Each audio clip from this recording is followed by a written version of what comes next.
Hello students, have a nice day. Myself Neeraj Mishra, the computer teacher of your school, came to write back again with a new video in which I am going to explain the one important topic of chapter 2, unit 3 and for class 9. The topic is memory unit. Students, as in the last video, I already explained about the three major components of the CPU. That was CU, ALU and MU. Control unit, arithmetic logic unit and memory unit. About control unit and arithmetic logic unit we have already explained. So now today I am going to explain the third one the third one component of the CPU, that is memory unit. Students, as you know, the memory unit is also classified into the three different memories. The first one is the primary memory, second one is the secondary memory, and third one is the cache memory. Primary memory is the basic memory of the computer system that initially supports the computer while the computer is started and when the computer is active in processing jobs. This is the main memory of the computer. Primary memory is also classified into two different types. First, RAM, and second one is ROM. What are the two different kinds of primary memory? The two kinds of primary memory are RAM and ROM.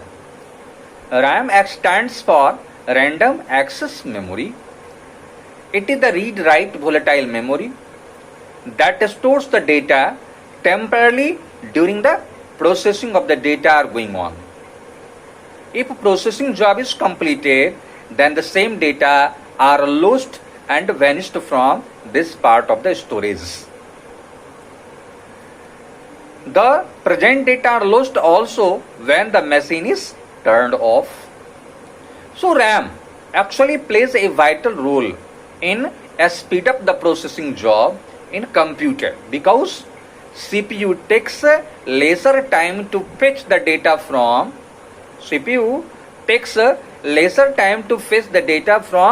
RAM in comparison to the hard disk. That's why the importance of the random access memory, and random access memory also holds the operating system software till the computer is working. Because it is very important to be the presence of the operating system in the main memory of the computer, because it supports in translating the user's language into computer's language and computer's language into user's language, and this way the interaction between user and computer is made. So that's why the importance of the RAM.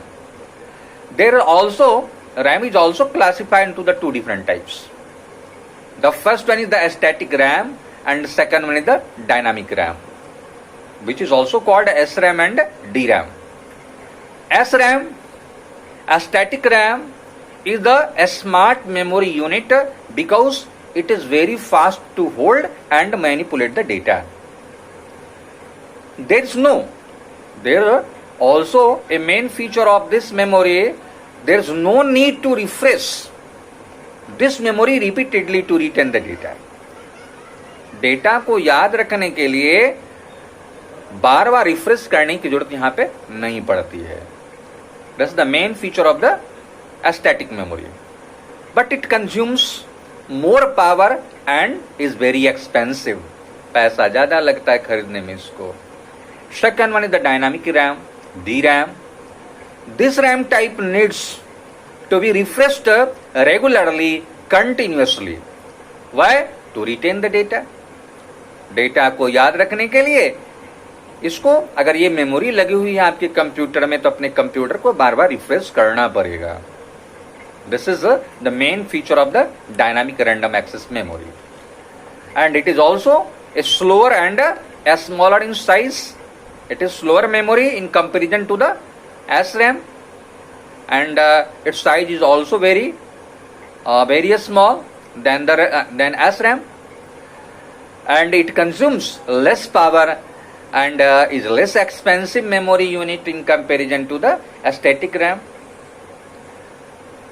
So next one memory type is ROM. ROM is the permanent memory chip which is fixed on the motherboard. Motherboard is what? That is the electronic circuit board basically present inside the CPU that holds many electronic components. Many electronic components are embedded on this electronic circuit board. So ROM is also a type of a memory chip which is fixed onto the motherboard and plays a vital role in initially starting the computer. How? ROM basically contain a program. It is a pre-programmed memory chip.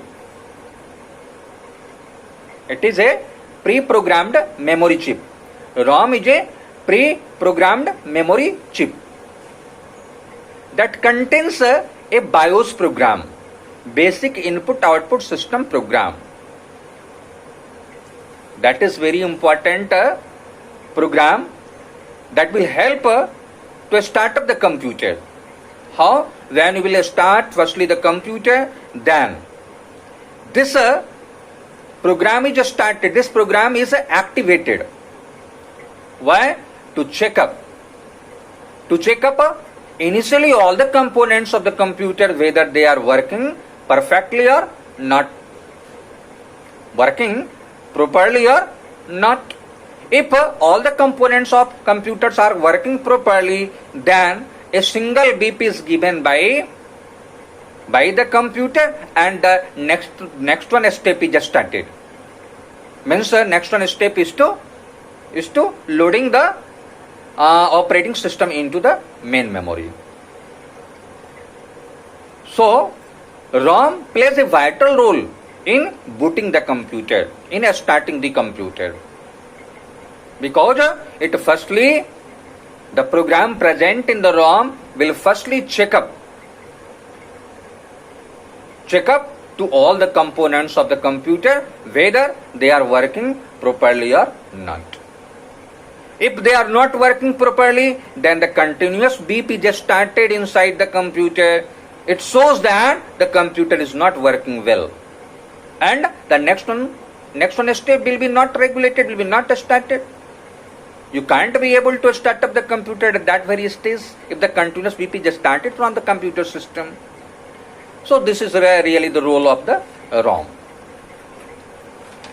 ROM is also of the different types.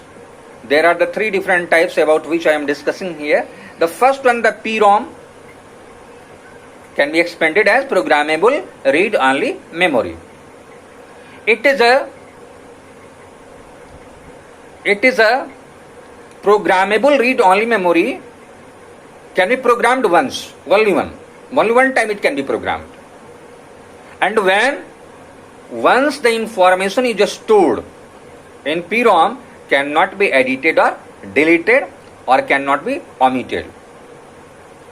Second one is the EPROM, erasable programmable read-only memory. It is the editable ROM. It is the editable ROM type. The information in this memory can be erased and reprogrammed. The storage contents can be erased by using ultraviolet rays, but rewriting is very tedious job. It can't be easily rewritten. So the next one type of that is the EPROM. Next one type is the double EPROM, electrically erasable and programmable read-only memory. Is also an editable memory. This memory can also be edited. The memory can be erased electrically and can be easily reprogrammed. So The type of the ROM is completed. Now next one have to know about the secondary memory. Secondary memory may also be known as the external memory. Primary memory is known as internal memory, but the secondary memory is also known as external memory or auxiliary memory. This is the permanent memory. Suppose we require is to store the information permanently in our computer for future use, then we will have to store that kinds of information permanently in the secondary memory. So there are so many examples of the secondary memory such as hard disk, floppy disk, compact disk, pen drive, and so on. So these all are the permanent memory chip. This is this memory. The data present in memory can also be edited, can also be omitted, can be stored. Means you can regularly use this one memory type. This is second memory. Now next one is the cache memory. This is the highest speed memory chip. Highest speed memory in the computer exists in between the RAM and microprocessor, means CPU, and it supports the RAM to the great extent. It ensures that the CPU must work in its full capacity. That's why it is supporting to the RAM. And it holds those kinds of instructions that may be or that are more frequently used by the CPU. So after that line, the memory unit is completed. So in the next session we will be able to know about some other features of this one part of the chapter. Till have a nice day and thank you.